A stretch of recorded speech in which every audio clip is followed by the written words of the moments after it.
Ang Yod-Amon ay isang kontinente kung saan karamihan sa mga tao ay may espiritual na kapangyarihan. 10 taon na ang nakalipas, isang matinding labanan ang naganap sa pagitan ni Natanwo at Moo. Ang Dragon King ay ang master ni Mowo na natalo ni Feng Tangkang. Marami ang naniniwala na ang Dragon King ay pinaslang, ngunit sa totoo lang, siya ay selyado sa katawan ng ating pangunahing bida, si Ling Zhao. Si Ling Zhao ay isang tipikal na taong walang trabaho na nagsasalaysay ng mga kwento ng labanan, at ang kanyang pangarap na maging katulad ng kanyang bayani, si Feng Tangkang. Isang gabi, sa restaurant ng kanyang ina, isinalaysay niya ang kwento ng digmaan na naganap 10 taon na ang nakakaraan sa pagitan ni Natanwo at Moo. Ang Yod-Amon ay isang kontinente na kilala sa kapayapaan at kasaganaan nito. Gayunpaman, ang mga bagay ay medyo naiiba nang sumiklab ang digmaan. Ang Mowo Temple ay nagtataglay ng masasamang kapangyarihan. Nakilala siya sa kanyang kalupitan at gustong sakupin ang kontinenteng ito sa ilalim ng utos ng kanyang master, ang Dragon King. Bagamat hindi siya magagapi, hindi ito nagtagal dahil natalo siya ni Feng Tangkang. Binigyan niya ito ng celestial punishment of the soul na ikinagulat ng lahat ng Diyos at demonyo, at direktang pinaslang ang Dragon King. Habang ang mga manunood ay nagsasaya sa kwento ni Ling Zhao, tinawag siya ni Zifeng para sa pagiging maling akala na siya ang kahalili ni Feng Tangkang, at magmamana ng kanyang kalooban dahil siya ay walang silbi at walang mahiwagang kapangyarihan. Nagsimulang tumawa ang lahat sa restaurant, na ikinahihiya ni Ling Zhao, pati nanay niya ay pinalo siya dahil sa mga kalokohang kwento niya. Sa ibang lugar, makikita ang isang babae na tumakas sa 3 kaina-hinalang lalaki, at pagkatapos ay isang pagsabog ang makikita sa karagdagang bahagi ng bayan. Naglalakad sina Ling Zhao at Zifeng pabalik sa bahay na may dalang inumin. Ipinahayag ni Ling Zhao ang kanyang pagnanais na sumali sa Akademya ng Tanwo sa pamamagitan ng pagpasa sa kanilang selection exam. Tila, ang pagsusulit ay ginaganap ng mas maaga sa taong ito dahil ang mga tao ay nag-aalala na ang Dragon King ng Mowo ay maaaring bumalik. Ang ibang bersyon ng kwento ay nagsasabi na hindi siya ganap na nasawi ngunit sa halip ay sinliyuhan. Sinabi sa kanya ni Ling Zhao na huwag mag-alala dahil matatalo niya ang Dragon King kung babalik siya, ngunit sinampal siya ni Zifeng dahil hindi niya magagawa ito kung wala ang kanyang mahiwagang kapangyarihan. Pareho silang nag-away, at dismayado sa reaksyon ni Zifeng, sinubukan ni Ling Zhao na ipakita ang kanyang mahiwagang kapangyarihan ngunit nabigo ng husto. Nang makita iyon, napahinto si Zifeng, ngunit sa sandaling iyon, nakita nila ang 4 na anino na mabilis na dumaan sa kanila. Iniisip ni Ling Zhao na may mga masasamang especially iyan na lumalabas, kaya tumakbo siya para mahuli sila, naiwan ang isang galit na Zifeng. Napunta si Ling Zhao sa kagubatan na kanyang nilalaruan mula noong siya ay bata pa, at umakyat sa puno para sa mas magandang biswal. Nakita niya ang 3 lalaki na lumalalim sa kagubatan, at sa sandaling siya ay bumagsak, sinundan niya sila. Nawala sa paningin niya ang mga ito ngunit sinundan niya ang isang bakas ng mga alitaptap na papasok sa kagubatan. Ito ay humahantong sa kanya sa isang magandang babae na nagpapahinga sa isang bato na tinitipon sila. Sa sandaling iyon, ang 3 lalaki ay nagpakita at pinagbantaan siya na ito ay tapos na para sa kanya, ngunit siya ay hindi tila natatakot kahit kaunti. Sa halip, bumaba siya na may ngiti na handang tapusin sila. Gayunpaman, bago magsimula ang laban, pumasok si Ling Zhao, sinira ang kanilang atensyon. Tila, nakikita siyang tumatakbo palayo sa bitag na itinakda niya at nauwi sa pagkabunggo sa babae. Si Ling Zhao ay kaagad na tumayo ng handa upang protektahan siya, kapag siya mismo ay hindi maaaring mag-channel ng anumang magic. Bukod sa walang magic, mababa rin ang IQ ni Ling Zhao dahil sinisisi niya ang 3 lalaki sa pagiging mga especially iyan ni Mowo. Habang siya ay abala sa pagpapakita ng kanyang hindi umiiral na mga mahiwagang galaw, isang demonyong bulaklak ang sumulpat sa kanyang likuran, kaya ginamit ito ng babae bilang pang-abala at tumakbo palayo. Gayunpaman, isang anino ang makikita sa paligid niya na kalaunan ay naging si Zoya. Sinabi niya sa kanya na siya ay huli, ngunit tinitiyak niya sa kanya na walang dapat ipag-alala. Sinabi ni Zoya sa babae na kailangan niyang kumuha ng pagsusulit at makalusot sa academy. Iniisip nila na ang akademya ay gumagawa na ng mga plano upang labanan ang Dragon King kapag siya ay muling nagkatawang tao. Trabaho niyang alamin ang kanyang kinaroroonan, kaya't nag-disguise siya sa kanyang sarili bilang isang lalaki habang ginagawa ito upang mabawasan ang panganib na malantad ang kanyang sarili. Ipinaalala pa ni Zoya sa kanya na ang kanilang amo na si Mr. Darkmon ay maghihintay ng mga resulta at kung mabaigo siya sa paghahatid, tanging pagkasawi na may lason ang naghihintay sa kanya sa huli. Samantala, makikita si Ling Zhao na tumatakbo para sa kanyang buhay mula sa bulaklak ng demonyo at ang tatlong lalaki ay nasawi na. Sa wakas ay nakarating na sa kanya ang bulaklak ng demonyo, habang siya ay nakahiga sa lupa na walang matakasin. Aatakihin na siya ng demonyong bulaklak ng malakas na pag-atake, ngunit bago sumuko si Ling Zhao sa pagkasawi, tinawag siya ng isang boses. Tinanong nito si Ling Zhao kung gusto niya ng kapangyarihan, at sa sandaling iyon, nagising siya na ang kanyang mga mata ay namumula, at nag-radiate siya ng napakalaking kapangyarihan na tumutulong sa kanya sa paghiwa ng bulaklak ng demonyo gamit ang kanyang mga kamay. Ngunit hindi nagtagal ay nahimatay siya ay inaatake ng isang demonyo ngunit ang kanyang mga mata ay namulat nang siya ay nagising mula sa kanyang bangungot. Nakangiting binati siya ng kanyang ina, ngunit nang ngumiti ito pabalik, lumilipad sa kanya ang kanyang kawali. Pinagalitan niya ito sa buong gabing nawala, at nasumpungang natutulog sa kakahuyan. Pagkatapos ay sinabi niya sa kanya na maghanda dahil may blind date siya mamaya, ngunit ang marinig niya ito ay nagpagalit sa kanya habang nagmamadali siyang sabihin sa kanya na kukuha siya ng pagsusulit. Paulit-ulit silang nagtatalo hanggang sa mapatingin ito sa kanya at itali siya ng patiwarik sa gitna ng restaurant. Ngunit pagkaalis niya, pumasok ang isang lalaking nakadamit pambabae at sinimulang guluhin si Ling Zhao. Hindi nagtagal ay nahulaan niya na si Zifeng ang nasa likod nito dahil makikita siyang sobra sa pagtawa sa may pintuan. Parehong nagmamadali sina Ling Zhao at Zifeng, ngunit nabangga ni Ling Zhao si Lan Robeng na muling nagkukunwaring lalaki. Ang isa ay maaari lamang umasa na ang mga kapangyarihang iyon ay nagbigay sa kanya ng mas magandang paningin. Sa lalong madaling panahon nakilala niya na ito ay ang parehong lalaki mula kagabi, at siya ay galit na makita siyang buhay. Sa makatuwid, itinulak niya sila palayo gamit ang kanyang mga kapangyarihan, at sinliyuhan ang pinto upang pigilan silang makilahok. Ngunit may alam si Zifeng na ibang daan at inalis si Ling Zhao bago siya mag-aksaya pa ng oras. Napunta sila sa loob at nagrehistro para sa pagsusulit sa tamang oras. Ang lahat ng mga kalahok ay nagtitipon habang ipinapaliwanag ni Teacher Shomo ang mga tagubilin.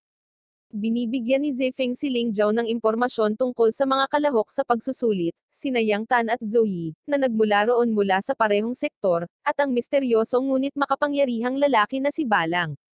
Si Ling Zhao ay patuloy na nagsasalita ngunit tinawag siya ni Shomo dahil sa sobrang pagsasalita. Nakuha nito ang atensyon ng lahat nang makilala nila siya mula sa restaurant ng kanyang ina, at sinimulan nila siyang pagtawanan. Sinabi sa kanila ni Shomo na para sa unang pagsubok, kakailanganin nilang talunin ang isang ranggo ng 3 halimaw sa kagubatan ng Yodamon. Pagkatapos ay nagbukas siya ng portal, at nagbigay ng huling mensahe na ang unang 200 indibidwal na makikipagkumpetensya lamang ang magpapatuloy sa susunod na yugto. Nang marinig ito, lahat ng kalahok ay sumugod sa portal. Ginagamit ng mga kalahok ang kanilang mahika upang makita ang lokasyon ng halimaw, ngunit tila walang mahanap. Gumapang pababa si Ling Zhao upang makahanap ng isang maliit na halimaw, na tumakas sa sandaling makakita ito ng simbolo ng ilang bituin kay Ling Zhao. Samantala, ang iba ay pumasa sa pagsubok na ikinaasar niya habang napupuno ang kota. Ang mga halimaw ay patuloy na tumatakbo palayo sa kanya nang makita nila ang simbolo sa likod niya. Tulad ng kanyang desperadong pagdarasal sa Diyos para sa isang halimaw, ito ay agad na sinagot nang makita niya ang isang pulutong na tumatakbo patungo sa kanya mula sa isang tigre na umaatake sa kanila. Nagawa nitong paliparin si Ling Zhao at nasugatan ang kanyang binti.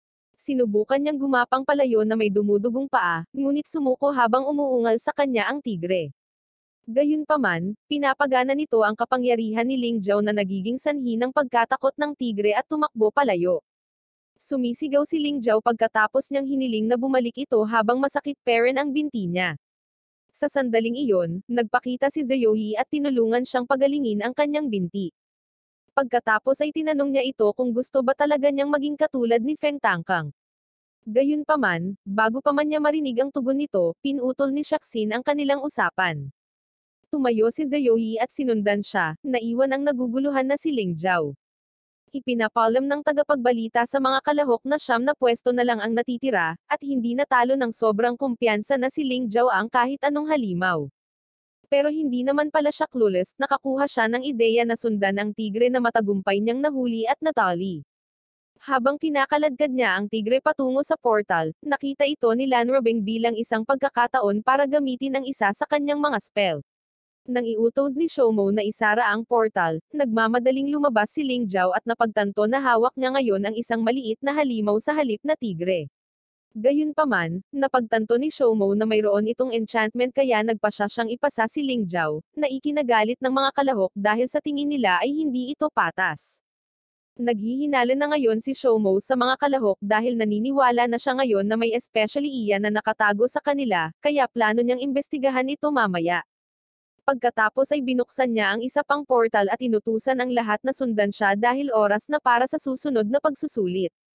Lahat sila ay dinala sa nakakatakot na tulay kung saan sinabi ni Shoumo sa kanila na ang unang 50 kalahok na makatawid sa tulay at makarating sa kanya bago magliwanag ay papasa sa pagsusulit.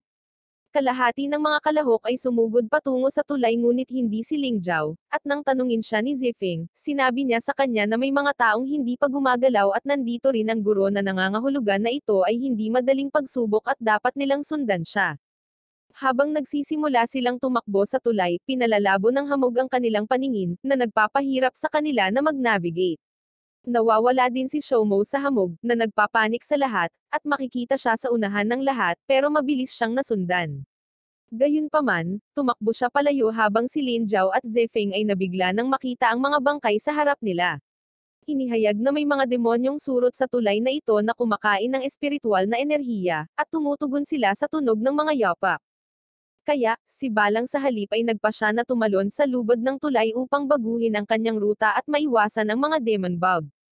Gayunpaman, nakikita ito ni Lanrobeng bilang isang pagkakataon na gamitin ang mga ito para pigilan si Ling Jiao na magpatuloy pa. Sa ibang bahagi ng tulay, nataranta si Ling Jiao habang nakikita niyang isa-isang pinapaslang ang mga kalahok, ngunit mabilis na dumpense si Zefeng sa pamamagitan ng pagpaslang sa mga bug na ito. Gayunpaman, ang pinakamalakas sa mga kalahok ay ang Shaksin Squad, na bumuo ng signal ng proteksyon.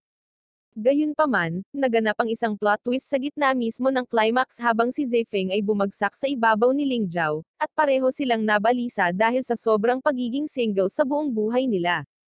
Pareho silang umatras na naiinis sa isa't isa. Ang proteksyon ng selyo ay hindi nananatili ng matagal habang sinusubukan ng mga surot na tumagos dito, sa pamamagitan ng pagkain nito.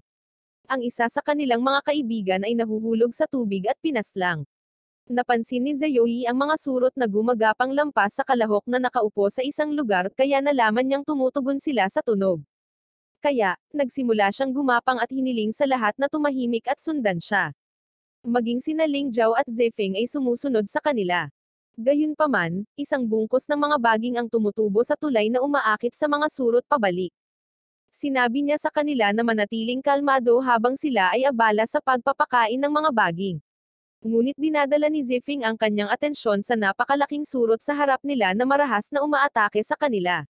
Sinabihan sila ni Ling Jiao na sundin ang parehong diskarte dahil kahit na ito ay mas malaki, ito ay ang parehong bug. Gayunpaman, nabigo sila sa loob ng isang segundo habang ang isa pang kalahok ay na-drain at napaslang. Agad silang bumuo ng isang proteksyon na hadlang, ngunit hindi ito mananatili dahil iilan lamang sila at inalis ng halimaw ang gulo sa kanilang ulo sa pamamagitan ng pagsira kaagad nito, na iniwan silang walang pagtatanggol.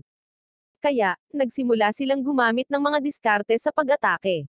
Ginamit ni Zayoi ang kanyang fire enchant para sindihan ang espada ni Shaksin, at ginamit niya ito para putulin ang mahahabang braso ng baging. Gayunpaman, hindi man lang ito nagdudulot ng isang gasgas at sa halip ay nagiging mas malakas pa ito kaysa dati. Lumalabas na ang halimaw ay maaaring gumamit ng mahika, kaya nauwi sa pagiging bato ang lahat ng kalahok maliban kay Ling Jiao at Zayoi, dahil siya ay nakabuo ng isang proteksyon na hadlang. Gayunpaman, hindi ito magtatagal habang ang halimaw ay sinira ito at hinawakan sila upang sakalin ng kanyang mga kamay ng baging. Samantala, makikita sina Balang at Lanrobeng na nakaabot sa dulo ng tulay pagkatapos makarating ni Shoumo. Natagpuan ni Ling Jiao ang kanyang sarili sa isang kakaibang lugar at iniisip kung siya ay nasa impyerno. Pagkatapos ay nagpakita ang isang kumikinang na figure at sinabi sa kanya na siya ay nabuklod sa kanyang katawan, at ang tanging paraan upang mailigtas ang kanyang mga kaibigan ay kung masira niya ang selyo sa pamamagitan ng paghawak dito. Sa una, si Ling Zhao ay nag-aalinlangan dahil naniniwala siyang niloloko siya, ngunit ipinakita sa kanya ng lalaki sa langit ang lahat ng kanyang makakamit kung mayroon man siyang maliit na bahagi ng mga kapangyarihan, at hindi na siya magiging talunan. Kahit na nagdududa, kumbinsido siya sa kanyang mga salita at kapangyarihan. Si Ling Zhao pagkatapos ay nagpapatuloy sa pagsira sa selyo, na nagpakawalan ng isang halimaw na hindi niya lubos na kayang maunawaan. Sa ibang lugar, dinidisiplina ni Zoe si Lan Robeng dahil sa pagkaantala sa kanyang mga gawain, sa pamamagitan ng pagdudulot ng gulo kay Ling Zhao dahil itinaya niya ang kanyang pagkakakilanlan at tumataas ang kanyang pagkakataong mahuli. Sa sandaling iyon ay tumigil si Zoe sa pagsasalita dahil nabigla siya sa amoy ng aura at napagtanto na ito ang Dragon Kings.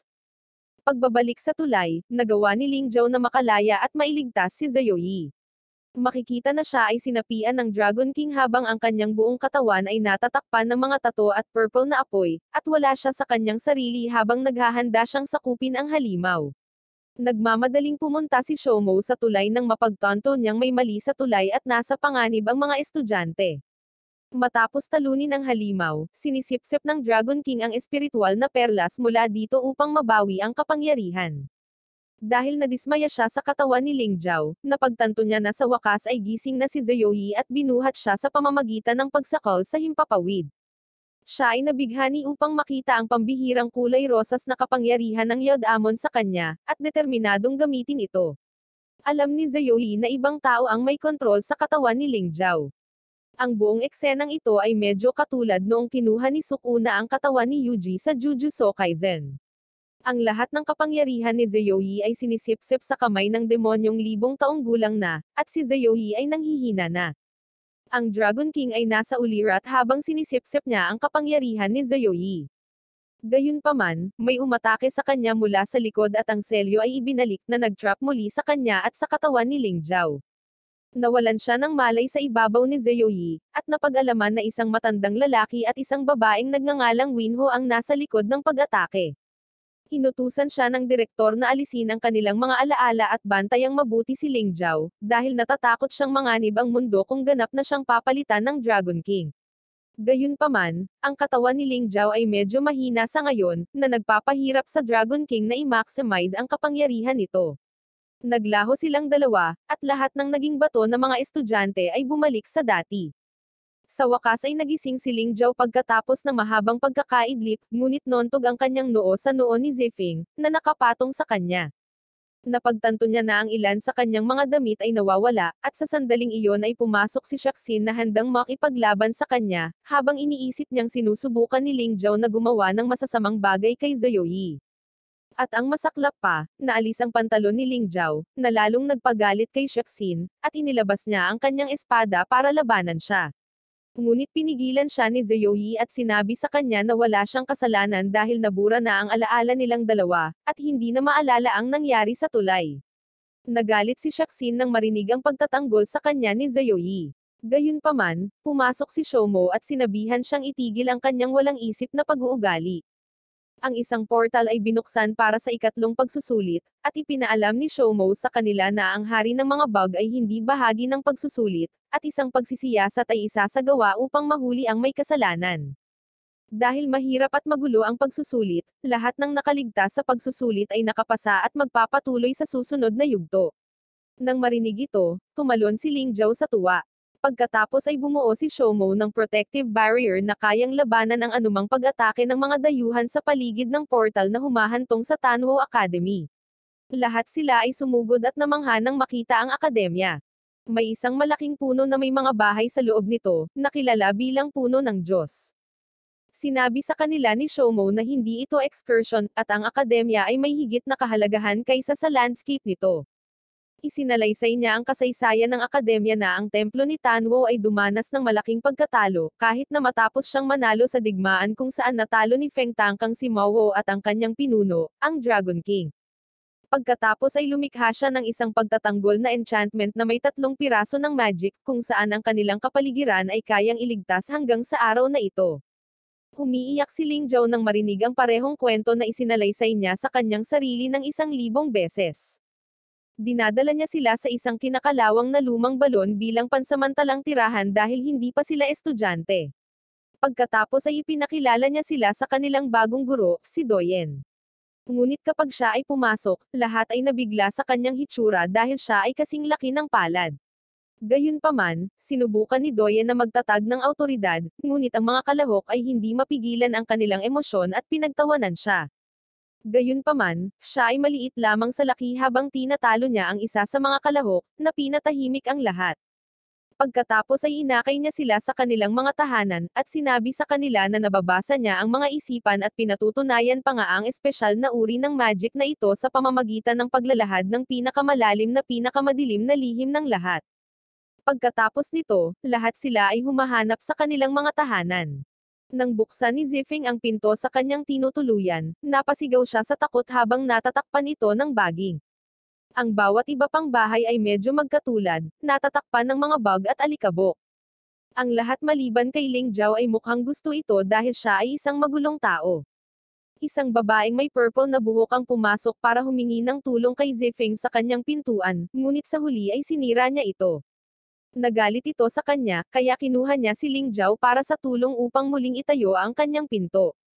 Ngunit biglang nagkasakit ang tiyan ni Ling Jiao dahil sa kinakain niyang kabute, kaya't nagmamadali siyang bumalik sa kanyang silid. Nang hindi alam kung ano ang naghihintay sa kanya. Pumasok siya sa silid ni Lan Robeng dahil inakala niyang sa kanya ito, kaya pumasok siya at nakita siyang nakatuwalya, at inatake niya ito kaagad na nang pahimatay kay Ling Jiao. Sa ibang lugar, palihim na nakikipagkita si Zoe sa dalawa pang taga-Mawo na tila may binabalak. Kinaumagahan, tulog parent si Ling Jiao dahil nataman ang ulo niya kagabi. Kaya't inaantok siyang nagising, ngunit hindi nagtagal ay natauhan siya nang marinig niya ang anunsyo ng pagiging disqualified kapag hindi siya nakarating sa pasukan. Sumama si Ling Jiao sa iba pang kalahok, at pagkatapos ay binigyan sila ni Doyen ng mga tagubilin para sa ikatlong pagsusulit. Sa yugtong ito, lahat sila ay makakakuha ng isang tiyak na halaga ng mga barya, at ang partido na magtatapos sa 1,000 barya pagkatapos ng 8 oras ay papayagang makapasok sa akademya. Gayunpaman, ang tanging panuntunan ay walang mga panuntunan, at ang pulang kagubatan ay idineklara bilang isang ligtas na lugar. Matapos makolekta ng lahat ang kanilang bag ng mga barya, ang hindi nag-iisip na pangunahing karakter na si Ling Jiao ay nag-anunsyo na mayroon siyang 2,000 barya. Matapos marinig ito, lahat ng mga kalahok ay sumugod sa kanya, at iniwan siya ni Zifeng upang iligtas ang kanyang sarili. Kaya nagpa siya si Ling Jiao na ipamahagi ang kanyang mga barya upang mapigilan ang mga ito sa paghabol sa kanya. Pagkatapos ay nagpa siya siyang tumungo patungo sa ligtas na lugar kung saan siya biglang inatake. Nabatid na ang mga alumni ay nakikibahagi rin sa pagsusulit na ito, isang piraso ng impormasyon na sadyang pinili ni Doyen na huwag ibahagi. Siya ay nakapin pababa sa lupa kung saan hindi siya makagalaw, at ang ibang mga kalahok ay nahahanap din ang kanilang mga sarili sa mga katulad na sitwasyon. Binyantaan ng senior na estudyante si Ling Jiao upang iabot ang kanyang mga barya, ngunit sinabi niya sa kanila na wala siya. Gayunpaman, sumugod siya sa ligtas na lugar kaya tumanggi silang maniwala sa kanya, at nagpa siya ang lalaki na atakihin siya. Ngunit pinoprotektahan siya ng kanyang nakatagong kapangyarihan, at nagagawa niyang makatakas sa tamang oras na lumikha ng malaking butas sa lupa at nabigla ang lahat. Ang senior blue-haired na lalaki ay hindi pa rin sumusuko at nagpas siyang pumunta para sa isa pang round, ngunit nakita ni Ling Jiao na umaatake siya sa slow motion na nagbibigay sa kanya ng sapat na oras para makaiwas. Sumama ang ibang estudyante, ngunit sa pagkakataong ito ay pinili ni Ling Jiao na umatake sa halip na umiwas na nagpapalipad sa kanilang dalawa. Kaya't nagpa siya ang babae na maglunsad ng isang pag-atake ng Road of Thorns kung saan siya ay nakakatakas mula sa pamamagitan ng pagtalon dito. Nabigla siya sa sarili niyang lakas, ngunit tila wala ito sa kanyang kontrol nang bumagsak siya pabalik sa lupa. Sa sandaling iyon, ang kanyang maliit na alaga ay dumating upang iligtas ang araw habang itinutusok niya ang kanyang sungay sa lalaki, ngunit si Lan Robeng ay tinatali silang lahat ng mga halaman gamit ang kanyang mga kapangyarihan at kinukuha ang kanilang mga barya. Gayunpaman, nagawa ni Ling Jiao na makalaya at humabol sa kanya.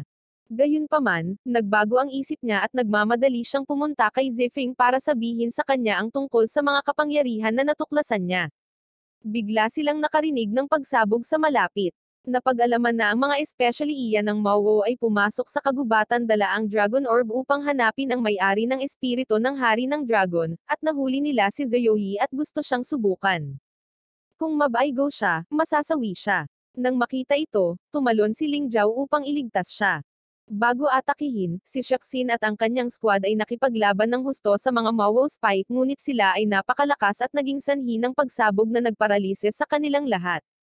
Tumalon si Ling Zhao para suntukin ang maskuladong especially iya, ngunit hindi nagtagal ay napaatras siya nang sa halip ay saktan niya ang sarili. Kaya lumapit si Zifeng para iligtas siya sa pamamagitan ng pagbulag sa mga especially iya sa pamamagitan ng usok, na nagbibigay sa kanila ng sapat na oras upang kunin si Ziyoi at ang orb at tumakas. Pinipigilan sila ng Mawo Spy gamit ang kanyang neural control upang i-immobilize sila bago pa sila makarating sa ligtas na lugar. Ang mga especially iya pagkatapos ay naglunsad ng isang pag-atake, ngunit sa kabutihang palad, ang kapangyarihan ni Ling Zhao ay muling nag-activate, at nagawa niyang ipagtanggol ang kanyang sarili.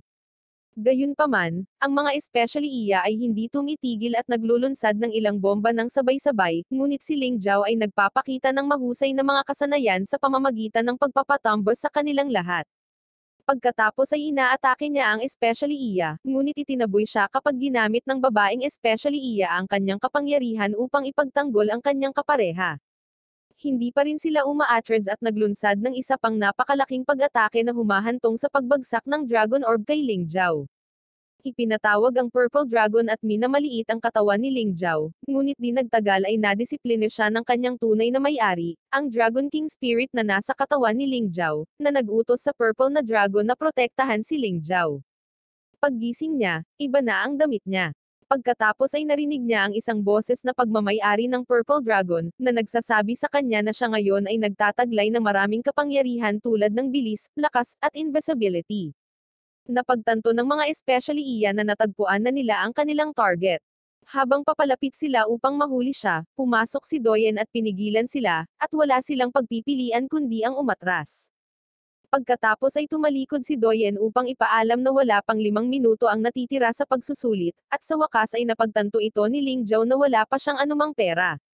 Ang lahat ng mga kalahok ay nagtipon sa labas ng pintuan ng pagkakakilanlan kung saan sinabihan sila ni Doyen na umalis kung wala silang sapat na mga barya. Sinabi niya sa kanila na ang mga baryang ito ay may kapangyarihang i-unlock ang pintong ito, at bigyan sila ng purong kulay ng pagkakakilanlan. Tinanong niya kung sino ang gustong magboluntaryong maunang pumasok, at si Balang ay humakbang. Inilalagay niya ang kanyang mga barya sa bibig ng leon at pumasok sa loob. Paglabas niya, isa siyang Yod-Amon Master na puro itim ang kulay. Sinabi ni Zifeng kay Ling Zhao na siya ay sapat na malakas upang pabagsakin ang 20 estudyante ng akademya. Gayunpaman, masyado siyang nadismaya si Ling Zhao dahil halos lahat ng oras niya ay ginugol sa pakikipaglaban sa mga especially iya, kaya hindi siya nakakolekta ng sapat na mga barya. Sumunod ay si Lan Robeng na pumasok na may 2,000 coins ngunit hindi nakakuha ng pure color. Sa halip, binigyan siya ng mapusyaw na berde sa kabila ng pagiging malakas. Galit na galit si Ling Zhao sa kanya dahil sa pagsasabotahe sa kanyang pagsusulit at pagnanakaw ng kanyang mga barya. Ang susunod na taong magboluntaryo ay si Shaxin. Ang isang flashback ay nagpapakita sa kanya na tumatanggap ng mga barya mula sa kanyang kapwa kasamahan, na nagsabi sa kanya na siya ang pinakakarapat dapat sa kanilang lahat at sila ang dapat na magkaroon ng mga barya sa halip. Kaya sila ni Ziyoi ay parehong nakapasa sa pagsusulit. Samantala, si Ling Zhao ay nalulunod pa rin sa kanyang kalungkutan, ngunit pinaalalahanan siya ng Purple Dragon na suriin ang kanyang sinturon kung saan nakakita siya ng ibang uri ng pera. Ngunit ang Dragon at si Ling Zhao ay nagtalo hanggang sa tumawag si Doyen ng mga voluntaryo sa huling pagkakataon. Kaya't umakyat siya ng walang kumpiyansa at inilagay ang pera sa bibig ng leon at pumasok sa pintuan. Inanunsyo ng leon na wala siyang kapangyarihan na nagpapatawa sa lahat, ngunit hindi ito nagtagal nang ipahayag ng leon na nagbigay siya ng isang espiritual na pera, na pinatahimik silang lahat. Lumabas siya, ngunit wala siyang kulay. Ito ay nakakalito para kay Doyen dahil ito ay nangyayari sa unang pagkakataon. Ang mga kalahok ay nagagalit at nagsusumikap na sinasabi na ang pagsusulit ay hindi patas, at siya ay nakapasa. Habang ang iba ay nagdurusa, lahat sila ay nagsimulang magprotesta at kahit na humakbang upang talunin siya. Gayunpaman, pumasok si Zifeng, ngunit nadamay din siya sa laban. Ginagamit pa nga ni Ling Zhao ang kanyang kapangyarihan para umatake, ngunit hindi pa rin sila sumusuko. Sa sandaling iyon ay nagpakita ang vice-direktor si Mrs. Wenho, na pinaalis silang lahat gamit ang kanyang kapangyarihan. Dahil siya ay isang mahalagang figure, inutusan ni Doyen ang lahat na tumayo sa atensyon sa harap niya, ngunit lahat sila ay nagngangalit at humingi ng paliwanag. Kaya't sinabi ni Wenho sa kanila na ang pinto ng pagkakakilanlan ay ang pinakamagandang representasyon ng Tanwo Academy, at tinitiyak din sa kanila na makakatanggap ng babala sina Ling Zhao at Zifeng dahil opisyal na silang miyembro ng Tanwo Academy. Kinagabihan, nakipagkita si Lan Robeng kay Zhou Yiyan na binabati siya sa kanyang pagpasa sa pagsusulit. Sinabi niya sa kanya na natuklasan niya ang Dragon King na nakaselyo sa loob ng katawan ni Ling Zhao. Ang paghahayag na ito ay nagbibigay sa kanya ng lubos na pagkabigla, habang sinabi sa kanya ni Zhou Yiyan na kailangan niyang protektahan siya hanggang ang artifact para masira ang signal ay mabawi mula sa Tanwo Academy. Si Ling Zhao ay nalulungkot mula kagabi, kaya sinubukan ni Zifeng na pasayahin siya habang naglalakad sila patungo sa akademya. Pagpasok nila sa akademya, nagulat sila nang makita itong lumiwanag at lahat ay nagdiriwang. Tuwang-tuwa si Ling Zhao kaya nagsimula siyang tumakbo, at nabangga si Shoumo na ikinadismaya nila sa pamamagitan ng paghahayag na hindi niya inaasahan na makakarating sila. Nalaman nila na sa halip na si Shoumo, ang kanilang punong guro ay ang pandak na si Doyen na sumisigaw sa kanila dahil sa pagiging huli. Binigyan sila ni Doyen ng mga tagubilin sa kanilang tatlong aralin, pangunahing gamot at buong pagsasanay. Pagkatapos ng kanilang briefing, dinala niya silang lahat sa isang lugar para pumili ng kanilang Yodamon na sandata. Dinala sila ni Doyen sa isang portal na patungo sa Shangyu. Sa kabila ng portal ay isang lugar na parang galaxy. May mga lumulutang na isla sa paligid nila kung saan pipiliin nila ang kanilang mga armas. Ang mga isla ay nakaugnay sa kanilang mga kulay, kaya lahat sila ay humakbang sa kani-kanilang mga kulay at pumasok sa kanilang mga isla. Ngunit nang lumingon si Ling Zhao, nakita niya lamang ang isang maliit na bahay sa kanyang isla. Gayunpaman, siya ang pangalawang tao pagkatapos ni Feng Tangkang na pumasok sa walang kulay na isla. Pagbukas niya ng pinto, nakasalubong niya ang ilang espiritu na humihiling sa kanya na maglaro ng dice games na madali niyang napanalo dahil lumaki siya sa isang bar. Samantala, si Balang at Lan Robeng ay kasing bilis ng dati at nakarating na sa base pagkatapos pumili ng kanilang mga armas. Ang ibang miyembro ay pumili ng mga sandata tulad ng espada, punyal, at maging flute. Pagkatapos ng 50 round, hinayaan ng mga espiritu si Ling Zhao na pumili ng sandata na nakatago sa iba't ibang flames. Kaya't gumamit siya ng espiritual na pera upang bayaran sila, na ikinagulat nila dahil halos imposible para sa unang taon na magkaroon ng espiritual na pera. Siya pagkatapos ay nagpabalik-balik sa pagitan ng iba't ibang laki ng apoy, sinusubukan na makakuha ng reaksyon mula sa mga espiritu, ngunit siya ay nagtapos sa pagpili ng isang kahoy na tabla, at lahat ay pinagtatawanan siya dahil sa pagiging kawalang isip. Kinagabihan, iniisip niya kung talagang espesyal ang kahoy na tabla na ito dahil medyo nabigla ang mga espiritu nang pinili niya ito. Sa sandaling iyon, maraming pagsabog ang nangyari sa lahat kaya lumabas ang mga mag-aaral upang tingnan kung ano ang mali, ngunit sila ay ginigipit ng kanilang mga seniors na sinusubukang nakawin ang kanilang mga armas.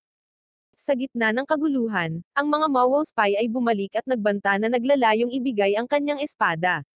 Samantala, tila si Balang at Lan Robeng lang ang lumalaban at kayang ipagtanggol ang kanilang mga sandata. Nang pumasok ang mga seniors sa dorm ni Ling Zhao, nagulat sila nang makitang ordinaryong tabla lang ang sandata niya, kaya sinabihan siya ng seniors na panatilihing ligtas ang kanyang sandata dahil maaari itong hamarang sa pinsala. Kinabukasan, sinabi ni Zifeng kay Ling Zhao na ang mga estudyanteng iyon ay mula sa Pure Color Clan, isang makapangyarihang organisasyon ng mag-aaral. Gayunpaman, napanatili ni Zifeng ang kanyang dagger sa pamamagitan ng pagbibigay ng kalahati ng kanyang ipon. Ang lahat ng mga estudyante ay nagtipon para sa kanilang pangunahing pag-aaral ng mga armas na Yodamon, ngunit hindi alam ni Doyen na karamihan sa mga mag-aaral ay ninakaw ang kanilang mga armas noong nakaraang gabi. Kaya tinanong niya kung sino pa ang may dalang mga armas pero kakaunti lang ang mga estudyante, kaya pinagalitan niya silang lahat na hindi sila malakas at pinakuha muna sila ng mga sandata sa pagsasanay. Kinabukasan, sumulat si Ling Zhao sa kanyang ina at nagsinungaling sa pamamagitan ng pagtiyak sa kanya na maayos ang kanyang kalagayan, sa kabila ng pamumuhay sa isang mahirap na kapaligiran at wala pa rin siyang ideya kung ano ang gagawin sa kanyang tabla na kahoy. Kinalaunan sa araw na iyon, pinahinto ni Doyen ang mga estudyante sa kalagitnaan ng pagsasanay at ipinakilala sa kanila ang kanilang mga seniors na kanilang kakalabanin. Naniniwala ang ilan sa mga estudyante na isa sila sa mga seniors na sangkot sa insidente kagabi. Pinili ni Doyen si Shaksin bilang unang voluntaryo na lumaban sa kanyang senior. Unang umatake si Shaksin gamit ang kanyang sword part mountain technique sa kanyang kalaban. Ngunit mabilis niyang naiwasan ito at nag-counterattack sa pamamagitan ng Thousand Hands technique na nagpapalipad, at nagpahimatay kay Shaksin habang bumagsak siya pabalik sa lupa. Pagkatapos ng kanyang unang panalo laban sa mga baguhan, hiniling niya kay Doyen na hayaan siyang labanan si Balang at si Lan Robeng nang magkasama. Tuwang-tuwa ang kaibigan ng senior dahil sa isang flashback ay makikita na sila ay malubhang nasugatan kagabi, matapos silang pahirapan ng dalawang pinakamalakas na baguhan. Pero ang galing nilang makipag-away na nauwi pa sa pagkasugat sa mukha niya. Natigilan ang buong pulutong habang nasaksihan nila ang laban ng mga pro. Sumunod na tinawag ng senior sina Ling Zhao at Zefeng para labanan siya, at hindi na kailangang sabihin, ang itsura ng kanilang mga mukha ay agad na nag-drain. Si Ling Zhao ay itinapon na parang sanggol sa isang pagtataka kung bakit hindi niya magagamit ang kanyang kapangyarihan, kaya sinabi sa kanya ng Purple Dragon na hindi pa rin niya makontrol ang kapangyarihan ng hari. Gayunpaman, nalaman na nakakuha siya ng pangalawang sandata mula sa isla na magagamit niya. Ang apat sa kanila ay tila nanghihina habang hinaharap nila ang senior, ngunit si Balang ay gumuhit ng isang diskarte dahil nalaman niyang ang senior ay nakakakuha ng napakalaking kapangyarihan mula sa kanyang balabal. Kaya't nagpa siya silang lahat na umatake mula sa tatlong magkakaibang panig. Gayunpaman, nang sabihin ni Lan Robeng kay Ling Zhao na magtago sa halip, nagalit siya habang kumilos silang lahat para atakihin siya.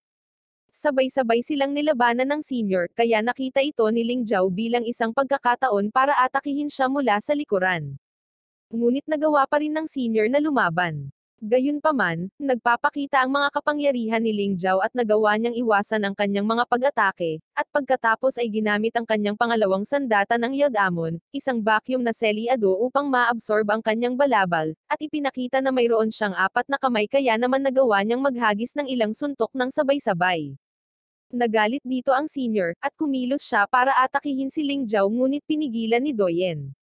Pagkatapos nilang pareho na yumuko, ibinalik ni Ling Zhao ang kanyang balabal, at nakita ang senior na humihingi ng tawad sa harap ng master ng Pure Color Clan dahil sa pagkatalo kay Ling Zhao. Sinabi sa kanya ng master na nagdala siya ng kahihiyan sa buong clan, at wala siyang interes sa alinman sa kanyang mga paliwanag. Pagkatapos ay tinanong niya ang senior tungkol sa Meteor Stone, ngunit hindi niya ito mahanap sa kanyang balabal. Ipinaalala sa kanya ng master na ang bato ay may matinding kahalagahan sa angkan kaya yumuko ang senior sabay humingi ng tawad, at nangakong hahanapin ito muli. Sa academy, nagsimula ang medicinal training na magtuturo si Shoumo ngayong semestre. Sinabi niya sa kanila na ang kanilang unang gawain ay hanapin ang 8 halamang gamot na binanggit sa unang pahina ng kanilang aklat sa 2 pangkat. Kaya nakipagtambalan si Ling Zhao kay Zefeng ngunit sa kasamaang palad, isang higanteng lalaki ang nagsabing si Zefeng ang kanyang kapareha at hinayla siya palayo. Ngunit nang tumalikod si Ling Zhao upang makahanap ng bagong kapareha, ang lahat ay nakabuo na ng mga koponan, na nag-iwan sa kanya ng walang pagpipilian kundi ang walang magawang sundan si Lan Robeng.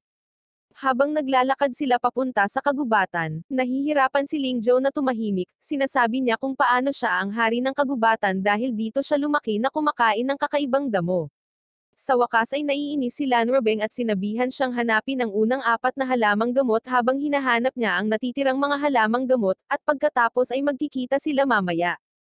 Nahanap na ni Lan Robeng ang isa sa mga halamang gamot, ngunit nang subukan niyang kunin ito, nagsimulang sumakit ang kanyang ulo, at bilang resulta, nadulas ang kanyang paa, na naging dahilan upang siya ay matamba mula sa isang malaking taas. Sa huli ay nasaktan niya ang kanyang braso, ngunit si Ling Zhao ay lumapit sa kanya at upang pigilan ang kanyang pagdurugo na sugat, siya ay naglagay ng damo sa kanyang braso. Tinatanggal din niya ang kanyang sinturon para i-wire ang sugat, ngunit mali ang pagkakaintindi nito kaya sinipa siya nito, at pinagmamasdan sila ni Balang mula sa tuktok ng isa sa mga puno. Pagkalipas ng 2 oras pumila na ang lahat para bigyan sila ni Shoumo ng mga degree, ngunit kapag turn na ni Lan Robeng, malapit na siyang mabaigo dahil iisa lang ang herb niya. Gayunpaman, sinagip muli siya ni Ling Zhao dala ang pinakamalaking bag ng mga halamang gamot na nakakuha sa kanila ng A+. Nang makita ang kilos na ito, namumula si Lan Robeng habang nagmamadaling magtiwala sa kanya sa susunod. Nang maglaon, nalulungkot si Zifeng dahil nakahanap si Ling Zhao ng mas maraming halamang gamot kaysa sa kanya, ngunit huminto siya nang makita niyang maraming tao ang nagkukumpulan, kaya nagpa siya siyang lumapit at nakitang binubuli ng mga senior si Ling Zhao. Ngunit nang makita niya si Zifeng, gumawa siya ng senadoryas sa kanya na sila lang ang nakakaintindi. Muling hinahamon ni Ling Zhao ang lalaki na makipag-away, ngunit sa kondisyong makukuha niya ang silid ng lalaki kung siya ang mananalo. Gayunpaman, kung matalo siya, aalis siya sa akademya at hahayaan ang lalaki na gawin ang lahat ng gusto niya sa kanya. Sa sandaling iyon, dinala ni Zifeng si Shoumo, at sinabihan siya ni Ling Zhao na maging judge ng kanilang laban. Sumang-ayon siya at sinabi sa kanila na ang tanging tuntunin ay huwag tapusin ang isa't isa. Sa sandaling magsimula ang laban, si Ling Zhao ay nagsimulang tumakbo ng galit na galit habang ang lalaki ay nagbabato ng 1,000 suntok sa kanya. Tumatakbo si Ling Zhao dahil hindi niya alam kung kailan lalabas ang kanyang kapangyarihan. Sa sandaling iyon, nagpapakita ang mata ng Purple na Dragon at sinabi sa kanya na dahil hindi niya makontrol ang Beast King powers, ang mga kapangyarihan ay hindi magpapakita sa kalooban. Pagkatapos ay nalaman niya na ang mga kapangyarihan ay magpapakita lamang kapag siya ay nasa tunay na panganib. Kaya huminto siya sa pagtakbo at humarap sa kanya sa halip, nakadilat ang mga mata.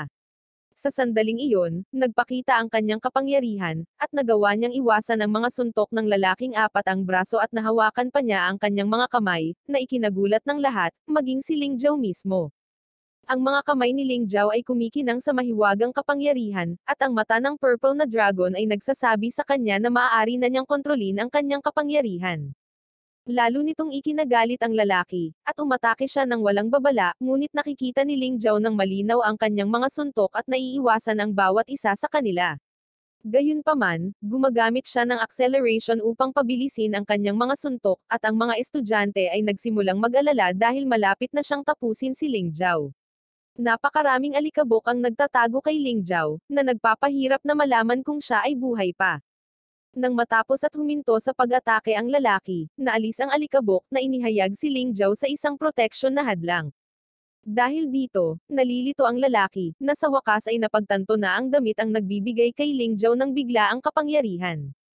Kaya inalis niya ito, ngunit dahil sa napakalaking kapangyarihan na nakatago sa mga damit, na kuryente ang lalaki at nawalan ng malay, na nagdeklara kay Ling Zhao bilang panalo at may-ari ng dorm ng lalaki.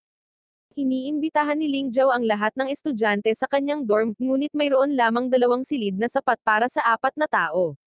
Gusto ni Zifeng na ibahagi ang kanyang silid kay Ling Zhao, ngunit pumasok si Lan Robeng at binyantaan pa siyang otters. Kaya napunta sa iisang silid sina Ling Zhao at Lan Robeng, ngunit lumikha siya ng isang makamandag na borderline sa gitna ng silid upang protektahan ang kanyang pagkakakilanlan at binalaan siya na huwag tumawid dito. Si Balang ay nauwi kay Zifeng, na nagpapainis sa kanya sa kanilang family history ng pagiging royalty.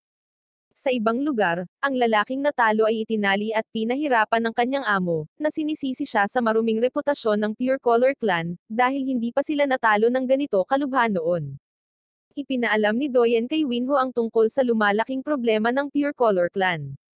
Sinabi niya sa kanya na ang lalaking may 4 na braso ay nakipag-away kay Ling Zhao, ngunit nang sabihin sa kanya ni Winho na hindi sila maaaring gumawa ng mahigpit na aksyon laban sa grupo, dahil ang kanilang mga magulang or kamag-anak ay bahagi ng senior management sa Tanwo Academy, kaya sinabihan siya na lihim na imbestigahan ang Sushi Stone dahil sa tingin niya ay isang taong may malakas at makapangyarihang background lamang ang maaaring maglakas loob para nakawin ito.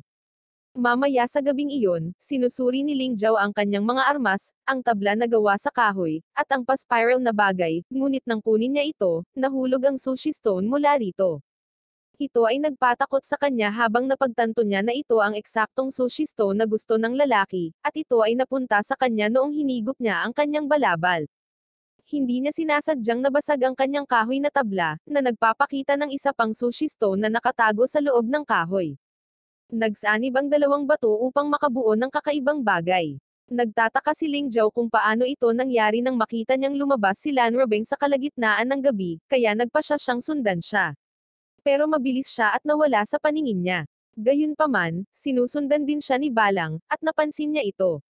Ngunit habang hinahabol, nahulog siya mula sa isang puno dahil naubos na niya ang kanyang espiritual na enerhiya, kaya ipinadala niya ang kanyang espiritual na paru-paro sa halip. Nahihirapan si Lanrobeng sa kanyang kapangyarihan, kaya nagpasya siyang alisin ang balabal dahil mabigat ito at nangangailangan ng sobra sa kanyang espiritual na enerhiya. Tumapak siya sa isang bato para mag-ipon ng enerhiya. Samantala, si Ling Zhao ay nakakita ng isang bagay na kumikinang sa kagubatan mula sa malayo, kaya nagpasya siyang tumingin ng malapitan at nagulat na makita ang parehong babae mula noon. Sinubukan niyang lumapit ngunit natapakan ng isang sanga, na nakakuha ng atensyon nito at nabali ang kanyang ritmo. Dahil dito, siya ay nahimati, kaya walang ibang pagpipilian si Ling Zhao kundi dalhin siya sa kanyang dorm. Pinahigi niya ito sa kanyang kama at pinagmasdan siyang mabuti, at napansin niya ang isang makintab na hiyas sa kanyang noo. Ngunit nang mahawakan niya ang hiyas, nakita niya ang paningin nilang dalawa na napapalibutan ng apoy. Maya-maya lang, nagising siya, at nasa awkward na posisyon sila. Kaya inatake niya siya gamit ang kanyang tuhod at pinigilan siya ng mga baging.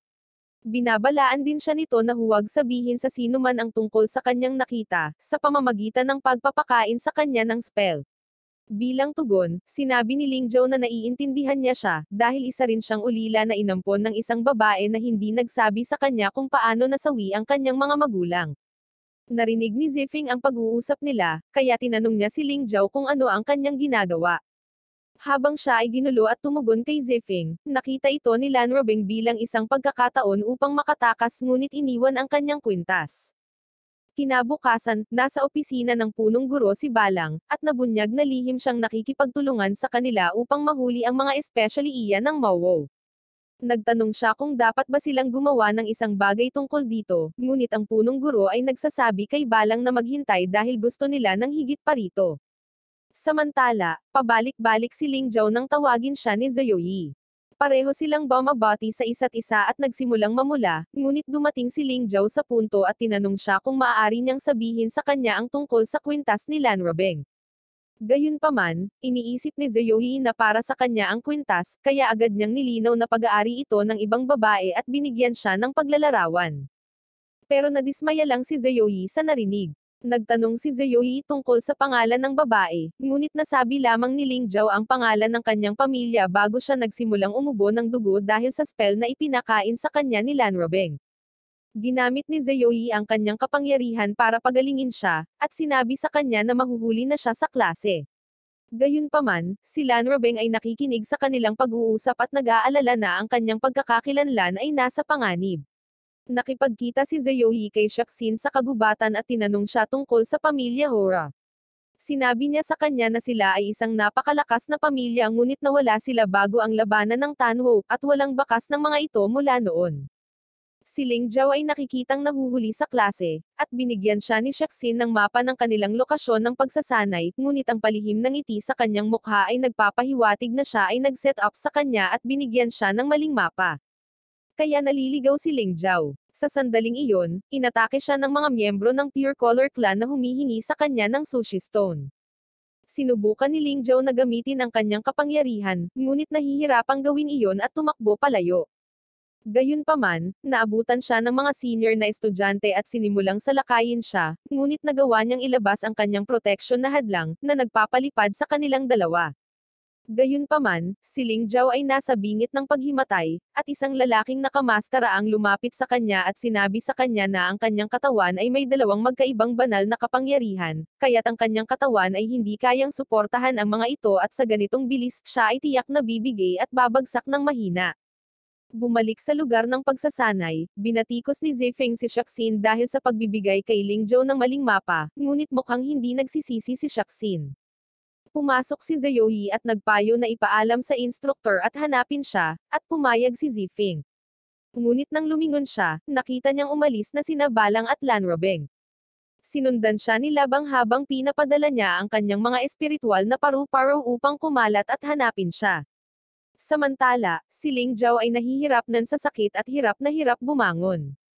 Sinabi sa kanya ng lalaking nakamaskara na ang dalawang panlabas na espiritual na kapangyarihan ay nagpapalawless sa kanyang katawan araw-araw, at kung gagamitin niya ito muli, siya ay masasawi.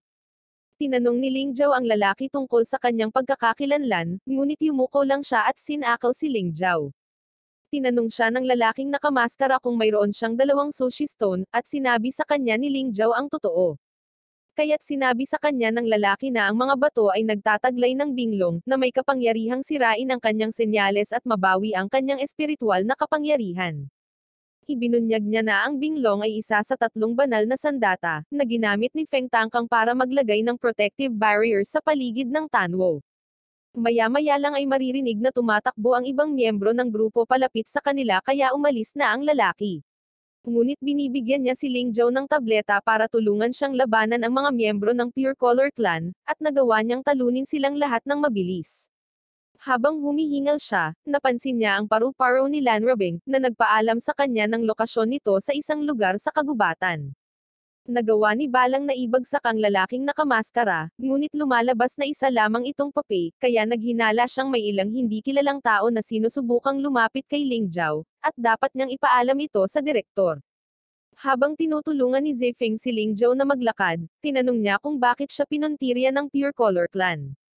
Sa sandaling iyon, ipinakita sa isang flashback ang lalaking nakamaskara na nagsasabi sa kanya na ang binglong ay hindi umiiral sa mundong ito, at siya lamang ang makakahanap nito. Kaya walang saysay ang Pure Color Clan na hanapin ang susi kung hindi nila mahanap ang binglong mismo. Ngunit nagsinungaling si Ling Zhao kay Zefeng na malamang na siya ay tina-target dahil natalo niya ang kanilang kasama, at kinuha ang kanyang dorm. Ngunit tinanong niya si Zefeng kung paano niya nalaman ang tungkol sa kanyang lokasyon, kaya sinabi niya sa kanya na si Lan Rabing ang nakahanap sa kanya. Sa sandaling iyon, isang malaking bato ang malapit nang bumagsak sa kanila, ngunit iniligtas sila ni Lan Rabing sa tamang oras. Nakita nila ang isang lalaking papalapit mula sa usok, at ito pala ang master ng Pure Color Clan. Ipinakilala niya ang kanyang sarili bilang Binshu, at nagbanta na siya mismo ang haharap kay Ling Zhao. Napagtanto ni Zefeng ang kanyang tunay na pagkakakilanlan at binalaan silang dalawa, kaya agad na tumakbo si Lan Rabing upang salakayin siya. Ngunit siya ay masyadong mabilis at nagsimulang maghagis ng malalaking bato sa kanya. Halos hindi siya makatakas, kahit si Zefeng ay inalalayan siya sa pamamagitan ng paghagis ng kanyang mga punyal sa kanya. Ngunit nag-backfire ang mga ito, dahilan para mawalan siya ng malay. Pagkatapos ay ibinalik ni Binshu ang kanyang pagtuon kay Ling Zhao sa pamamagitan ng pag-corner sa kanya sa gilid ng bangin. Si Binshu ay nagpahayag ng galit sa kanyang nasirang reputasyon dahil sa kanya at pinagbantaan siyang ibigay ang sushi stone. Pagkatapos lamang ay hahayaan niyang masasawi si Ling Zhao na buo ang kanyang katawan. Gayunpaman, nag-activate ang kapangyarihan ni Ling Zhao kaya nagpapatuloy siya sa pag-atake sa kanya, ngunit halos wala itong epekto habang pinalipad siya sa gilid ng bangin. Pagkatapos ay ibinato niya sa kanya ang isang malaking bato, sa wakas ay itinulak siya palabas ng bangin, ngunit halos hindi nagawang protektahan ng hadlang si Ling Zhao, at sinakal siya ni Binshu sa himpapawid. Nakita ni Lan Rabing ang eksenang ito at ginamit niya ang kanyang mga baging para atakihin siya, ngunit iniwasan niya ito. Gayunpaman, hindi siya nito pinipigilan, at kinukulit niya siya mula sa lahat ng dako sa pamamagitan ng paghawak sa kanya sa himpapawid gamit ang kanyang mga baging at pinalipad siya. Pagkatapos ay iniligtas niya si Ling Zhao, ngunit ligtas si Binshu, kaya lahat sila ay nagsimulang tumakas. Gayunpaman, silang tatlo ay paralisado, at napagtanto ni Ling Zhao na nakabalik na ang mga especially iya mula sa Mawo. Si Ling Zhao ay natamba, at siya ay iniskan sa kanya para sa sushi stone ngunit wala ito. Gayunpaman, nahanap niya ang susi ng binglong, na talagang ikinatutuwang makita ni Binshu. Napag-alaman na ang pinuno ng Pure Color Clan at ang mga especially iya ng Mawo ay lihim na nagtutulungan, dahil gusto ni Binshu na kunin ang Tanwo dahil siya ay hindi pinansin ng direktor sa loob ng maraming taon. Nagulat si Ling Zhao nang mapagtanto na ang mga especially iya ng Mawo ay bahagi din ng Pure Color Group. Paralisado pa rin silang tatlo habang naghahanda si Binshu para tapusin sila dahil napakarami nilang alam na sikreto ng Pure Color Group. Kaya inilunsad niya ang kanyang pag-atake, ngunit huminto ang bato sa himpapawid, at naparalisa si Binshu. Lumalabas na gusto ng dalawa pang especially iya na protektahan si Ling Zhao dahil alam nilang nasa loob niya ang Dragon King. Gumagamit siya ng kumpletong kontrol sa mga ugat para pigilan si Binshu, na nagbibigay sa kanilang tatlo ng sapat na oras para makatakas. Kinabukasan, iniulat ni Ling Zhao ang pangyayaring ito, kaya lahat ng grupo ng Pure Color Clan ay kinukutya. At bilang parusa nila, sila ay ikukulong. Mamaya sa araw na iyon, ibinalik ni Doyen ang susi sa master. Gayunpaman, ang susi ay nagtatapos pabalik kay Ling Zhao, habang kinukuha ito ng lalaking nakamaskara at ibinalik sa kanya. Samantala, nakipagkita si Lan Robeng kay Zoya sa kagubatan na nagtanong kung kumusta ang katawan ng master, na ang tinutukoy ay si Ling Zhao. Kaya, tinitiyak niya na nasa ilalim siya ng kanyang proteksyon. Ngunit bago siya makaalis, binalaan siya ni Zoya na kung wala ang kanyang proteksyon, ang kanyang katawan ay nanghina at halos masawi sila. Nagulat siya at nagtataka kung paano niya nalaman ang pangyayari. Ngunit ipinaalala niya sa kanya na mahalaga ang buhay ni Ling Zhao kumpara sa buhay nila. Kinabukasan, ang lahat ng mga freshman ay nagtipon upang magsanay para sa kanilang pagsusulit sa kwalifikasyon para sa junior division. Bibigyan sila ni Doyen ng mga tagubilin na ito ay batay sa kanilang pagganap, at kailangan nilang sundin ang mga alituntuning binanggit sa handbook ng mag-aaral. Pagkatapos ay nagsimula silang lahat sa pagsasanay gamit ang kanilang mga armas habang sinusuri sila ni Doyen. Sina Shaxin at Zoe ay naginsayo gamit ang kanilang mahika. Si Zifeng ay nagsasanay gamit ang kanyang mga dagger at binali ni Balang ang isang bato sa kalahati bilang pagpapasikat. Gayunpaman, si Ling Zhao ay nahihirapang gamitin ng husto ang kanyang kapangyarihan at nawawalan ng hininga. Pero hindi pa rin siya sumusuko at binigay ang lahat. Ngunit hindi makayanan ng kanyang katawan ang kapangyarihang iyon kaya siya ay nahimatay. Sumugod si Zifeng sa kanya at tinanong kung okay lang siya, ngunit ipinagkibit-balikat niya ito at gustong subukang muli. Gayunpaman, tumanggi si Doyen at sinabihan siyang magpahinga na lang. Si Ling Zhao ay bumangon at umupo sa tabi ng isang puno kung saan sinuri niya ang kanyang kamay, at nabalisa sa kanyang kawalan ng lakas. Pagkatapos ay tinipon silang lahat ni Doyen at sinabihan silang huwag ipagmalaki ang kanilang sarili dahil karaniwan lang ang kanilang pagganap.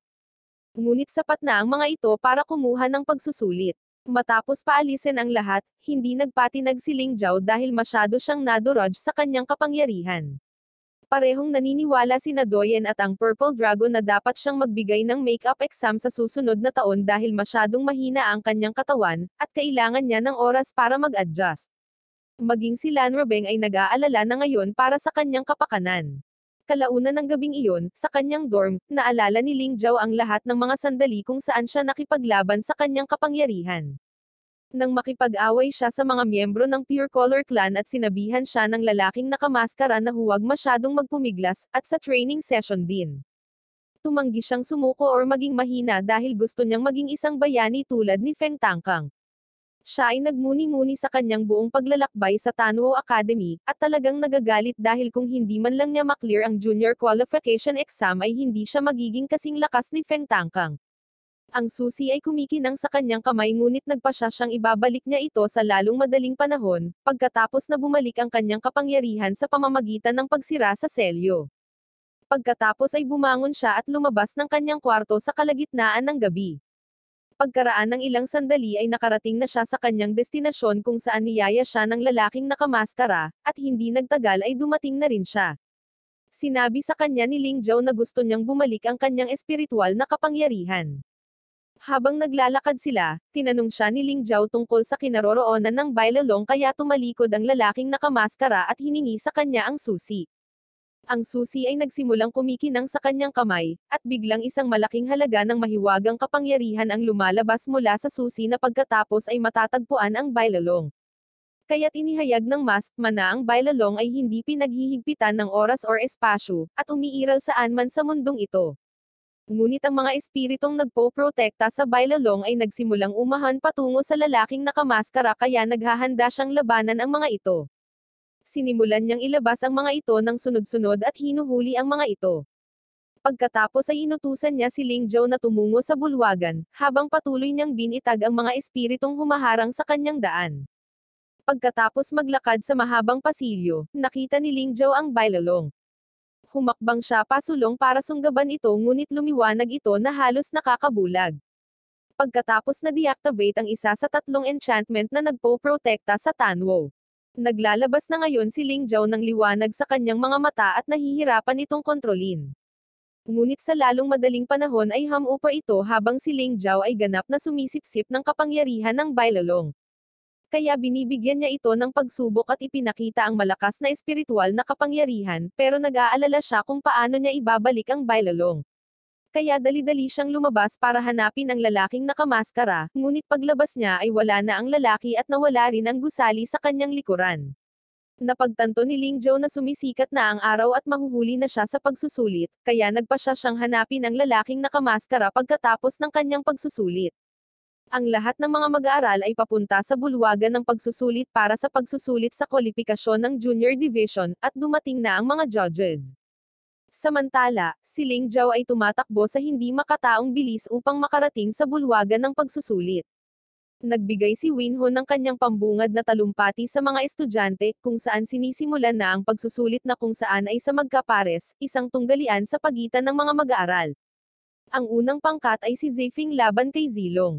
Sa pagsisimula ng laban, inatake ni Zilong si Zefeng na halos hindi makatakas. Pagkatapos ay ibinato ni Zefeng ang kanyang mga punyal na dumating sa oras na tumagos pabalik kay Zilong, at idineklara na si Zefeng ang panalo.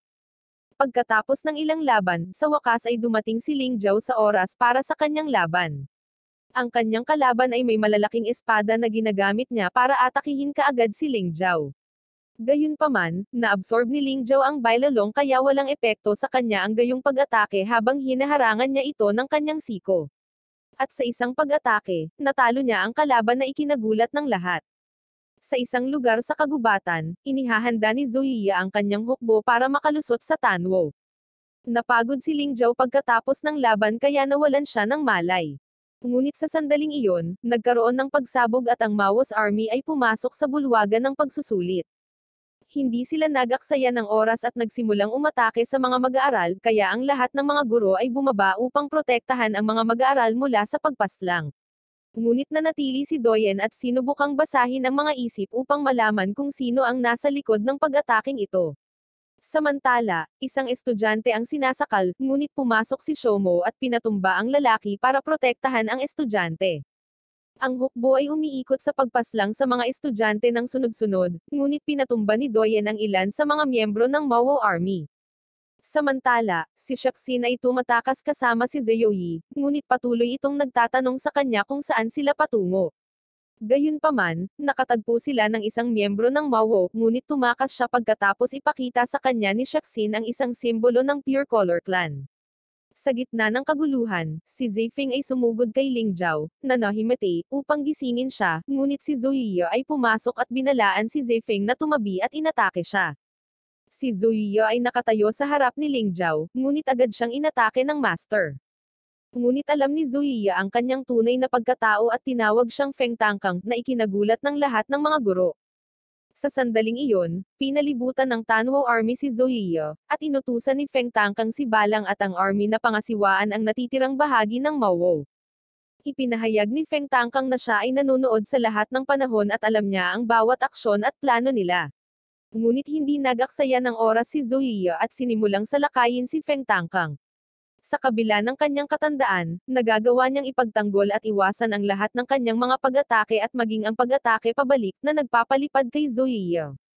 Kaya't nagpa siya siyang maging isang halimaw na nagpapalakas sa kanya, at muli siyang sumusugod. At sa pagkakataong ito ay nagawa pa niyang sugatan ang mukha ni Feng Tangkang. Kaya't wala siyang pagpipilian, at si Feng Tangkang ay bumalik sa kanyang kabataan. Pero hindi rin nagpapigil si Zoya at muling nagpalit ng anyo para lumakas. Samantala, si Lan Robeng ay tumungo upang iligtas si Ling Zhao, na hinimatay pa rin, at ang usok ay masyadong malakas para sa kanya upang makita ang anumang bagay. Binalaan ni Feng Tangkang si Zoya na nauwi sa malakas na pag-atake sa braso ni Zoya. Binalaan ni Feng Tangkang si Zoya at tinanong kung gusto niyang maging susunod na masasawi. Ang parang malaking kabalyero ay kinokontrol ni Feng Tangkang na nag-utos dito na tapusin si Zoya. Ngunit kinukuha niya si Lan Robeng bilang bihag kaya agad na pinigilan ni Feng Tangkang si Zoya. Inihayag na siya ang huling miyembro ng pamilya Horak, kaya kung tatapusin niya nito ang buong angkan ay magwawakas sa kanya. Gayunpaman, mabilis na umatake si Lan Robeng at ginagamit ang kanyang vines para itali si Zoya. Kaya ginamit ni Feng Tangkang ang pagkakataong ito para kontrolin ang malaking kabalyero at idirekta ito kay Zuyiya para tapusin siya. Ngunit ito ay kumukuha ng maraming kapangyarihan mula kay Feng Tangkang at nawala ang kanyang stamina, habang siya ay bumalik sa kanyang dating sarili at bumagsak sa lupa. Lumapit si Feng Tangkang kay Lan Robeng at sinabi sa kanya na sasabihin niya sa kanya ang anumang gusto niyang malaman at pagkatapos ay tumungo kay Ling Zhao, na hinimatay pa rin na parang Sleeping Beauty. Ngunit habang siya ay naglalakad, bigla siyang inatake at ito ay walang iba kundi si Winho. Tinutulungan ni Lan Robeng si Feng Tangkang, na umuubo ng dugo ngunit nag-iipon pa rin ng lakas para tanungin si Winho ang dahilan kung bakit niya siya inatake sa lahat ng tao. Pagkatapos, ipinatawag ni Winho ang Mao Army at ibinunyag na hindi niya ito papayagan na pigilan ang kanyang stepfather. Ang pagdinig nito ay nagbibigay sa kanya ng mas malaking pagkabigla dahil ang kanyang kalusugan ay lumalala din sa bawat pagdaan ng segundo. Pagkatapos noon, sumugod sina Shomo at Doyen para iligtas ang master. Si Winho ay patuloy na isiwalat ang kanyang kwento na nakilala niya si Feng Tangkang sa unang tingin habang sinliyohan nito ang kanyang stepfather sa loob ni Ling Zhao.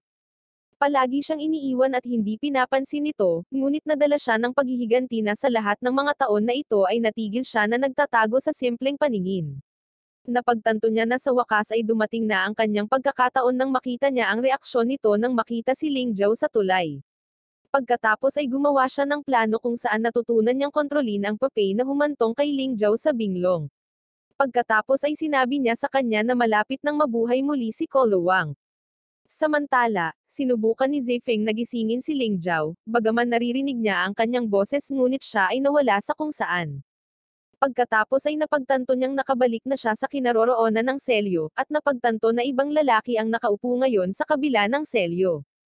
Ipinakilala niya ang kanyang sarili bilang Kolowang, kaya ang Purple Dragon ay sumalubong sa kanya.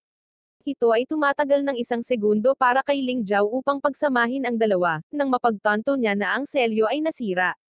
Sa kabila ng hindi makatakas, sinubukan pa rin niyang tumakas, ngunit nahuli siya ni Kolowang at kinain siya. Nang magising si Ling Zhao at idilat ang kanyang mga mata, wala na siyang mata. Siya ay nasa ilalim na ngayon ng kontrol ng Dragon King, at ang kanyang tunay na pagkatao ay wala kahit saan. Taglay na ngayon ng katawan ni Ling Zhao ang lahat ng kapangyarihan ng Dragon King, na ginagamit ni Kolowang para salakayin si Zefeng at iba pang mga sundalo. Pagkatapos ay tumakbo siya papunta kay Winho at nagpakita, na ikinagulat ni Feng Tangkang nang mapagtanto niyang nasira ang selyo. Nagpakita ang 2 pilyong estudyante mula sa Pure Color Group at panor-alisa si Feng Tangkang at ang kanyang mga tauhan. Sa sandaling iyon, ipinakita ni Binshu ang kanyang sarili at kinukot siya si Feng Tangkang dahil sa hindi gaanong pagpapahalaga sa kanya. Pagkatapos ay ginagamit niya ang kanyang mga kapangyarihan upang dalhin siya at ang iba pang miyembro ng Mawo. Inihayag ni Doyen na nabasa niya ang isip ni Binshu, at dinala sila sa altar ng huling labanan. Kaya sinabi sa kanila ni Feng Tangkang na kailangan nilang iligtas si Ling Zhao sa loob ng 4 na oras, kung hindi, huli na ang lahat. Sa ibang lugar, ang tunay na Ling Zhao ay makikitang nahuli sa ibang uri ng bilangguan kung saan nahihirapan siya sa patuloy na sakit. Nang dumating na si Winho at ang kanyang army sa mga ruin ng huling labanan, inutusan niya si Binshu na bumaba ng hagdan at sumunod siya sa likod pagkatapos utusan ang lahat na maghintay doon, at huwag payagan ang sino man na pumasok sa loob. Samantala, makikita ang hukbo ng Tanwo na nagmamadali patungo sa lokasyon. Sa pagbabago ng eksena, ang katawan ni Ling Zhao ay nagpapahinga sa gitna ng templo. Gayunpaman, makikita ang Ling Zhao soul na nahihirapan ngunit nagdudulot lamang ito ng sakit sa kanya. Kaya't sinabihan siya ni Kolowang na maging bahagi niya, ngunit agad na tumanggi si Ling Zhao at sinabi sa kanya na ang kanyang espiritu ay walang kulay din tulad ng espiritu ni Feng Tangkang na minsang tumalo kay Kolowang. Gayunpaman, pagkatapos marinig ang kanyang emosyonal na pananalita, tinawanan lang niya ito. Sa ibang lugar, tumatakbo pa rin si Shaxin kasama si Zoe hanggang sa mapagod na siya at binitawan ang kamay nito. Tinanong niya ito sa tono ng pag-aakusa kung alam niya ang lahat, at inamin ni Shaxin na ginawa niya ito dahil hindi na niya ito kinaya. Siya lang ang inaasahan niya ngunit hindi siya makapasok sa paaralan kung siya ay masasawi, at natalo pa siya kay Ling Zhao na lalong nagpanakit sa kanyang ego. Sinabi niya kay Zoe na alam niyang mahal niya si Ling Zhao ngunit hindi niya mapigilan dahil mahal din niya ito. Matapos marinig ang kanyang pag-amin, nagulat si Ziyoi ngunit nagpatuloy si Shaxin sa pagsasalita at ipinahayag sa kanya na si Ling Zhao ang tunay na target ng Mao dahil nasa loob niya si Kolowang. Ngunit nagpasya pa rin siyang umalis at tulungan si Ling Zhao dahil hindi niya maaaring hayaang buhayin muli ang Dragon King at wasakin ang lahat. Ngunit bago umalis, tinanong siya ni Ziyoi kung maaari niyang hayaan itong mangyari kung saan ang kanyang dignidad ay nawala na. Samantala, ang Mao Army ay naghihintay sa pagdating ng Dragon King ngunit ang kanilang mga plano ay natigil nang dumating ang pinakamalakas na hukbo ng Tanwo. Ngunit si Wenhu ay hindi nag-aksaya ng oras habang inutusan niya ang kanyang army na tapusin sila sa tulong ng mga nilalang na nagpakita ng wala sa oras. Hinahanda ni Shomo at ng iba pa ang kanilang mga sarili at nagsimulang lumaban, habang tina-target ni Binsho si Feng Tangkang sa pamamagitan ng pagbato sa kanya ng isang malaking pag-atake. Gayunpaman, nagawa niyang iwasan ito ngunit bago pa man siya makabawi, nagsimulang salakayin siya ni Wenhu at ng mga halimaw para ma-corner siya para madali siyang tapusin. Ngunit inilabas ni Feng Tangkang ang kanyang kapangyarihan na sinusunog ang mga halimaw. Ngunit siya ay nagtatapos sa pagkawala ng karamihan sa kanyang lakas bilang isang resulta. Samantala, nagkakawatak-watak ang katawan ni Ling Zhao dahil nahihirapan siyang pigilan at sumusuko na kay Kolowang. Nagpaalam pa nga siya sa lahat ng mahal niya sa buhay, ngunit hindi niya namamalayan na hindi pa rin sila sumusuko sa kanya.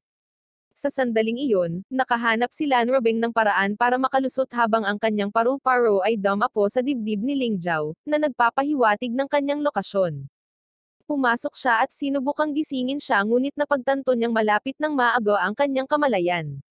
Biglang naalala ni Kolowang si Lan Robeng na ginamit niya ang gem ng kanyang noo, at inilipat niya ang kanyang consciousness sa isip ni Ling Zhao. Sa sandaling pumasok siya sa kanyang isipan, ibinunyag niya kay Ling Zhao na siya ang taong may balabal na nakilala niya at naniniwala siyang maaari silang manalo bilang isang koponan. Kinilala siya ni Kolowang bilang siya ay kabilang sa pamilyang Horo, ngunit hindi ito nag-abala sa kanya habang patuloy niyang hinahawakan si Ling Zhao na bihag. Pagkatapos ay inatake niya si Lan Robeng na nakikipagpunyagi laban sa kanyang kapangyarihan, at nang nakita siyang nasa ganitong sitwasyon nagising ang malinaw na espiritu ni Ling Zhao na nagpapahintulot sa kanya na makawala mula sa pagkakahawak ni Kolowang. Pagkatapos kung saan ang aura ng Dragon King ay ganap na nawala, at si Ziyoi ay dumating din sa oras upang iligtas si Feng Tangkang at pagalingin siya. Silang tatlo ay nasa kamalayan pa rin ni Ling Zhao, habang sina Lan Robeng at Ling Zhao ay nakikipaglaban sa Dragon King.